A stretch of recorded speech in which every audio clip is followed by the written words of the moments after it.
Power star Pawan Kalyan ఇప్పుడు సినిమాలే కాకుండా పాలిటిక్స్ లో కూడా బిజీగా ఉన్న సంగతి తెలిసిందే. అయితే పవన్ ఈ మధ్య కాలంలో తన కొడుకు అకీరాతో కలిసి ఎక్కువగా కనిపిస్తూ ఉండడం ఫ్యాన్స్ లో మంచి ఎంటర్టైన్మెంట్ ని తీసుకొచ్చింది. అయితే ఎప్పటి నుంచో అకీరా నందన్ సినీ ఎంట్రీ కోసం పవన్ అభిమానులు ఎదురు చూస్తుండగా తన ఎంట్రీ మరో 2 ఏళ్ల తర్వాత ఉంటుంది అని టాక్ మొదలైంది.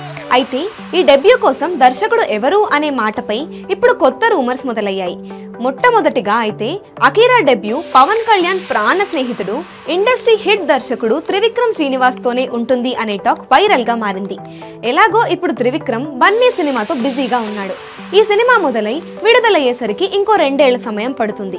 అప్పటి వరకు అకీరా కోసం సిద్ధం చేసుకున్న కథ ఇంప్రూవ్మెంట్ అయ్యే ఛాన్స్ కూడా ఉంది. సో అన్న రామ్ చరణ్ ఎంట్రీ ఎలాగైతే జరిగిందో తమ్ముడు అకీరా ఎంట్రీ కూడా దానికి తగ్గట్టుగానే ఉంటుంది అని మెగా అభిమానులు ఇప్పటికే ఫిక్స్ అయిపోయారు. జూనియర్ పవర్ స్టార్ ఎంట్రీ నేరుగా పాన్ ఇండియా మూవీగా వస్తుంది అనే రూమర్స్ కూడా ఇండస్ట్రీలో జోరుగా వినిపిస్తున్నాయి.